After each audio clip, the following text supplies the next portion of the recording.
উম্মে সালমা রাদিয়াল্লাহু আনহা স্বামীর গলায় জড়ায় কান্নায় ভেঙে পড়েছে, সন্তানটাও তার পায়ের কাছে জড়ায় কান্নায় ভেঙে পড়েছে। স্ত্রী ডেকে বলে, স্বামী আর অভিমান করে দেখো না, তুমি তো জানো ইচ্ছা করে আমি আটকা পড়ে নাই, আমাকে আটকে দিয়েছিল, আমার সন্তানকেও আটকে দিয়েছিল, এখন এসেছি, একটা বার চোখ তুলে আপনি তাকান। এইভাবে যখন করুণ কান্না সুরে যখন ভেঙে পড়েছে, নবীজি এবং উপস্থিত সাহাবায়ে কেরাম কেউ এই চোখে পানি ধরে রাখতে পারে নাই। আল্লাহর রাসূল ডেকে বলেন, হে উম্মে সালমা শুনো, যদিও তোমার স্বামী পৃথিবী থেকে বিদায় হয়ে গিয়েছে, আমি রাসূল আর এনে দিতে পারবো না। যতদিন পর্যন্ত আমি রাসূল জীবিত থাকবো, আমি রাসূল তোমাকে সহ তোমার সন্তানকে সহ জুনদনের জিম্মাদার আমি রাসূল হয়ে গেলাম। তার ইদ্যত যখন পের হলো, আল্লাহ রসুল তার ঘরের মধ্যে গেলেন, বিবাহের অফার দিলেন, বিবাহ সংগঠিত হলো। উম্মে সালমা রাদিয়াল্লাহু আনহা আমাদের সকলের জন্য উম্মত জরুরি হয়ে গিয়েছে। সুবহানাল্লাহ বলি। তারাই ছিল সত্যিকার অর্থে ইমানদার। আজকে আমরা ইমান পেয়েছি, আমার পিতা ছিল মুসলমান, দাদা ছিল মুসলমান, নানিও ছিল মুসলমান, দাদু ছিল মুসলমান, সেই সূত্রে আমরা মুসলমান দাবি করি। জোরে কোন ঠিক না বেঠিক? একমাত্র ইমান আনার পরে সর্বপ্রথম কাজ হলো একজন মুসলমানের নামাজ আদায় করা। কি আদায় করা? নামাজ আদায় করা। ভাইরা আমার, প্রত্যেকটা মানুষের জীবনে এই দুইটা চাওয়া আছে। জোরে বলি, কয়টা চাওয়া? একটা হচ্ছে খাবারের সময় পেট ভরে খাওয়া, আরেকটা হলো ভীতির সময় নিরাপত্তা পাওয়া। এই দুটা জিনিসের গ্যারান্টি ইসলাম দিচ্ছে। তা হলো এই ফালিয়াবুদু রাব্বা হাযাল বাইত। যদি ক্ষুধার সময় যদি খেতে চাও আর ভীতির সময় যদি নিরাপত্তা পেতে চাও, ফালিয়াবুদু রাব্বা হাযাল বাইত, এই ঘরের মালিকের ইবাদত করো। কোন ঘর? কাবাঘর। কাবাঘরের মালিকের ইবাদত করলে কি হবেন? তারপরের আয়াতের মধ্যে আল্লাহ রাব্বুল আলামিন বলেন, আল্লাযী আত'আমাহুম মিন জু'ইন ওয়া আমানাহুম মিন খাউফ। এ ঘরের মালিকের ইবাদত করলে পরে ক্ষুধার সময় আপনাদেরকে খেতে দিবেন, আর ভীতির সময় আমাদের সকলকে সেভ করে দিবে। চাউলের অভাব হবে না, পাটের অভাব হবে না, খাদ্যের অভাব হবে না। দুটো জিনিস যদি আমরা করতে পারি, আল্লাহ রাব্বুল আলামিন বলেন, ওয়ালাউ আন্না আহলাল কুরা আমানু ওয়াত্তাকাউ লাফাতাহনা আলাইহিম বারাকাতিম মিনাস সামাই ওয়াল আরদ। দেশের লোকেরা, জনপদের লোকেরা যদি দুইটা কাজ করে, এক নাম্বার হলো আল্লাহর উপরে যদি ঈমান আনে, দুই নাম্বার হলো আমাকে ভয় করার নীতি যদি অবলম্বন করে চলে, তাহলে ওই দেশের মানুষের জন্যে আকাশ আর জমিনের সব বরকতের দরজা খুলে দিবে। এই জন্য জাহান্নামে মানুষ যে যাবে, জাহান্নামে যাওয়ার যত কারণ, কয়টা কারণ? জাহান্নামে মানুষ যখন চলে যাবে, জাহান্নামে যাওয়ার যত কারণ আছে তার মধ্যে দুইটা কারণ বড়। জোরে বলি, কয়টা কারণ? ইয়াতাসালুনা আনিল মুজরিমিন মা সালাকাকুম ফি সাকার। জাহান্নামীদেরকে প্রশ্ন করা হবে, জাহান্নামের মধ্যে কেন এসেছো, কি অপরাধ? তারা জবাব দিবে, ক্বালু লাম নাকু মিনাল মুসাল্লিনা ওয়া লাম নাকু নুতঈমুল মিসকিন। তারা বলবে, নামাজ পড়ি নাই, এতিম মিসকিনকে খেতে দেই নাই, এই কারণে আজকে আমরা জাহান্নামের মধ্যে এসেছি। আল্লাহর কাছে আমাদেরকে যে আল্লাহ পাক সৃষ্টি করছেন, আল্লাহর কাছে আমাদের একটা চাওয়া হলো সবচেয়ে বড়। সেটা কি? কুরআন শরীফের মধ্যে প্রথম সূরার মধ্যে আল্লাহ রাব্বুল আলামিন বলেন, সব থেকে যেই বড় চাওয়া সেটা হলো ইহদিনাস সিরাতাল মুস্তাকিম। একটা সহজ সরল রয়্যাল রুট আপনি আমাদেরকে দান করেন আল্লাহ, মানে একটা সহজ সিরাতে মুস্তাকিম, সহজ সরল রাস্তা আমাদেরকে দান করেন। এই কথায় সূরা ফাতিহায় আমরা যখন নামাজের মধ্যে দাবি করি, সূরা ইয়াসিনের মধ্যে আল্লাহ রাব্বুল আলামিন জবাব দেয়, সঠিক রাস্তা যদি পেতে চাও ওয়ানিবুদ বুদুনি হাদা সিরাতুম মুস্তাকিম। সোজা রাস্তা চাও, আমার ইবাদত করো। কার ইবাদত? قل إن صلاتي ونسكي ومحياي ومماتي لله رب العالمين। আমার নামাজ, আমার কুরবানি, আমার বেঁচে থাকা, আমার মরে যাওয়া সবটাই হবে কার জন্যে? ইন্না সলাতি ওয়া নুসুকি ওয়া মাহিয়ায়া ওয়া মামাতি লিল্লাহি রাব্বিল আলামিন, লিল্লাহি রাব্বিল আলামিন, লিল্লাহি রাব্বিল আলামিন। আমার নামাজ, আমার রোজা, আমার কুরবানি, আমার হজ লিল্লাহি রাব্বিল আলামিন, লিল্লাহি রাব্বিল আলামিন। মুমিনের সব কাজ কাকে সন্তুষ্টির জন্য করতে হবে? কোনো ব্যক্তিকে আকর্ষণ করার জন্য নয়, কোনো ব্যক্তির মুখের দিকে তাকায় আমরা কোনো কাজ করব না। আল্লাহর সন্তুষ্টি সমস্ত কাজ, অ্যাক্টিভিটিস, কর্মকাণ্ড করার তৌফিক দান করুক, সকলে বলি আমিন। 2 নম্বরে হলো নামাজ পড়ার পরে রোজা রাখা। এটা হলো ইসলামের প্রথম ভিত্তি, বেসিক। এটা ইসলামের প্রথম বেসিক হলো নামাজের পরে রোজার স্থান। কিছুদিন পরে রোজা আসবে। আল্লাহ পাক বলেন, কুতিবা আলাইকুমুস সিয়ামু কামা কুতিবা আলাল্লাযীনা মিন ক্বাবলিকুম লাআল্লাকুম তাত্তাকুন।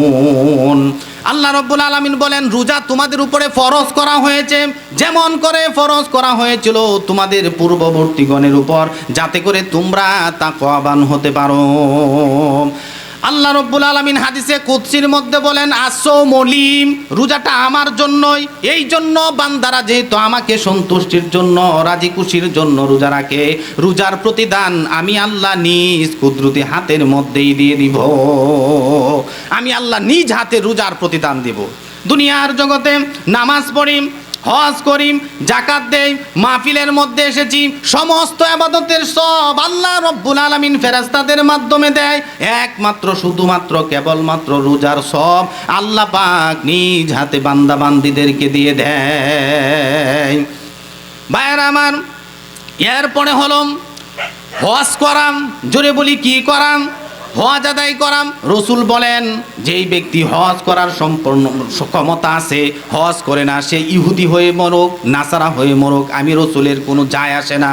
এই জন্য কোরআন শরীফের মধ্যে আল্লাহ রাব্বুল আলামিন বলেন, ইন্না আউওয়ালা বাইতি উদিয়া লিন্নাসি লাল্লাযী বিবাক্কাতা মুবারাকাও ওয়া হুদাল লিল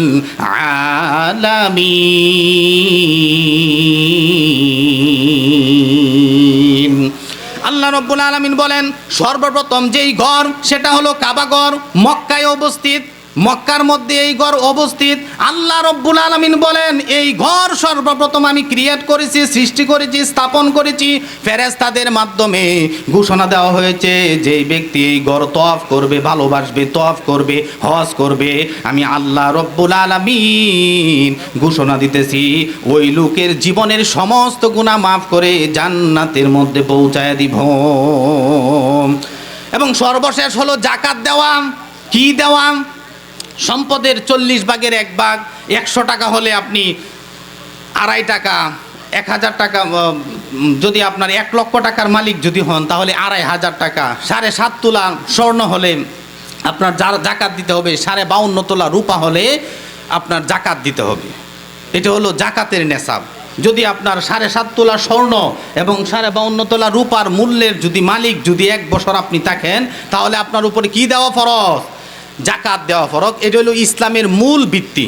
বুনিয়াল ইসলাম আলা খামসিন শাহাদাতি, 5টা স্তম্ভের উপর ইসলাম ফাউন্ডেশন। তার মধ্যে কালেমা, নামাজ, রোজা, হজ, জাকাত। এইটি বিলিভ করলে একজন মানুষ শুধুমাত্র মুসলমান নয়, আরও কিছু শাখা প্রশাখা আছে না নাই? কোনো কিছু বলবেন? আচ্ছা ভাইয়ের আমার, ভরসা রাখতে হবে কার উপর? একজন মুমিনের একমাত্র আল্লাহর উপরে ভরসা রাখতে হবে। আমার খাবারের মালিক একমাত্র আল্লাহ, হাসাবার মালিক আল্লাহ, ক্ষমতা দেওয়ার মালিক আল্লাহ, ক্ষমতা ছিনায় নেওয়ার মালিক আল্লাহ। ফাআলুল লিমা ইউরিদ, সকল কিছুর ক্ষমতার উৎস কার হাতে?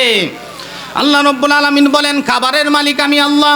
ওয়ামা মিন দাব্বাতিন ফিল আরদি ইল্লা আলাল্লাহি রিজকুহা, এই পৃথিবীর বুকে এমন কোনো বিচরণশীল জীব নাই যেই জীবের রিজকের দায়িত্ব আল্লাহ পাক নিজ হাতে উঠায় দেয় নাই। রিজিকের দায়িত্ব কার হাতে? একজন মুসলমান কখনো বিলিভ করতে পারে না এই গরুটা আমাকে খাওয়ায়, এই সন্তান চাকরি করে এই জন্য আমি চলি, আমি নিজে নিজে চাকরি করি, মসজিদের ইমামতি করি, দান খেত করি, কৃষি কাজ করি, এগ্রিকালচার কাজ করি, এর মাধ্যমে আমি চলি, আমি খাই। না না, মুসলমানদের ইমানের জবানে আপনারা বলেন আমাদের খাবারের দায়িত্ব কার হাতে? সর্বশেষ হলো আমি যে আমলেই করি, অহংকার যুক্ত আমল হলে আপনি আমার সেই আমল আল্লাহ পাক রিসিভ করবে না। এই জন্য আল্লাহ রাব্বুল আলামিন বলেন ওয়ালা তামশি ফিল আরদি মারহান ইন্নাকা লান তাখরিকাল আরদা ওয়ালান তাবলুগাল জিবালা তুলা। অহংকার করে তোমরা জমিনের মধ্যে চলো না, কারণ আল্লাহ পাক বলেন অহংকার হলো আমার ইজার। ইজার মানে হলো চাদর। যেই ব্যক্তি মানুষ হয়ে অহংকার করে সেই জন্য আমি আল্লাহর চাদর নিয়ে টানা চেষ্টা করেন। সেই জন্য আল্লাহ রাব্বুল আলামিন অন্য আয়াতের মধ্যে বলেন ইয়া মাশারাল জিন্নি ওয়াল ইনস ইন ইসতাতাতুম আন তানফুযু মিন আকতারিস সামাওয়াতি ওয়াল আরদ ফানফুযু লা তানফুযুনা ইল্লা বিসুলতান। হে মানুষেরা এবং জিনেরা, তোমরা অহংকার করো না, কারণ অহংকার করে আমি যদি জমিনের মধ্যে লাথি মারি জমিন কিন্তু ফেটে যাবে না। অহংকার করে পাহাড়ের উচ্চতা লাভ দিয়েও ছাড়ায় যেতে পারবো না। যার অন্তরে অহংকার থাকবে বিন্দু পরিমাণ, আল্লাহর রাসূল বলেন হাদিসের মধ্যে, সেই ব্যক্তি কখনো জান্নাতের মধ্যে প্রবেশ করবে না। আমি সবচেয়ে বড় আলেম, আমি সবচেয়ে বড় জ্ঞানী, আমার কণ্ঠস্বর সুন্দর, আমার ওয়াজটা আজকে খুব ভালো হয়েছে, আমার কারণে মানুষ এত আসে, এই অহংকার করা যাবে না।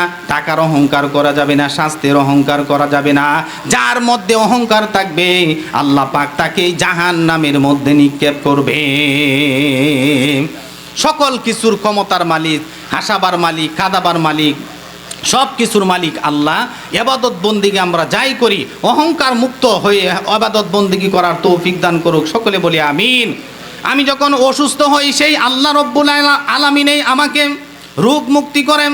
সেই জন্য আইয়ুব আলাইহিস সালাতু ওয়াস সালাম উনি যখন লক্ষ্য করে দেখলেন শরীরের মধ্যেই শুধু পোকা না, জিহ্বার মধ্যেও পোকা ধরেছে, আইয়ুব আলাইহিস সালাতু ওয়াস সালাম আল্লাহ রব্বুল আলামিনকে ডেকে বলে, প্রভু গো, আমার শরীরের মধ্যে পোকা হয়েছিল, এখন পোকা জিহ্বার মধ্যেও ধরেছে, এখন আপনার কাছে আমি বলি আমার জিহ্বাটা আপনি সুস্থ রেখে দেন, কারণ জিহ্বার মধ্যে পোকা যদি হয়ে যায় তাহলে আপনার মতন প্রভুর ইবাদত জিকির আজকার কোন অঙ্গ দ্বারা আদায় করব।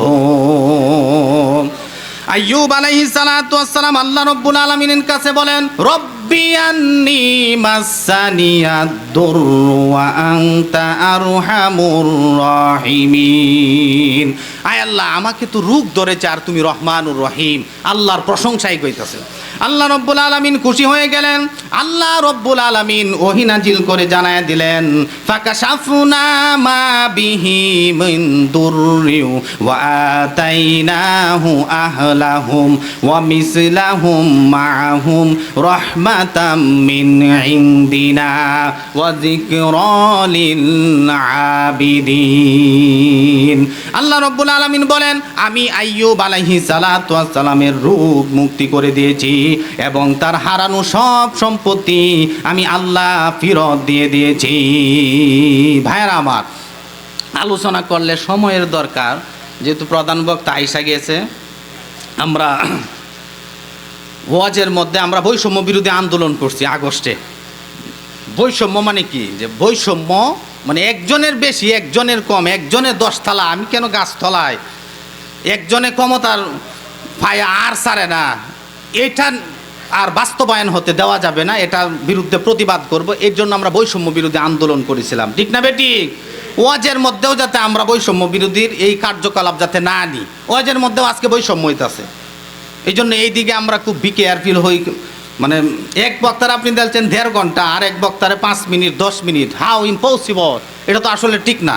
এই জন্য আমরা বৈষম্য ঠিক রেখে আমরা কাজ করি। আমাদের সকলকে আজকে এই যে হুজুর আলী আকবর হুজুর রহমতুল্লাহি আলাই আমার সরাসরি উস্তাদ, আমি হুজুরের জন্য দোয়া করি ছাত্র হিসাবে, আল্লাহ পাক যেন হুজুরের কবরকে রওজাতুম মিন রিয়াজিল জান্নাহর সাথে সংযোগ স্থাপন করে দেয়। সকলে বলি আমিন। হুজুরের সাথে আমার আব্বা মৌলানা রুকনুদ্দিন সাহেব দামাত বারাকাতুহুম একসাথে শিক্ষকতা করছে, একসাথে রিটায়ার্ড হয়েছে। কিছুদিনের ব্যবধানে দুজনই হজ করতে গেছে। আমার আব্বা আছে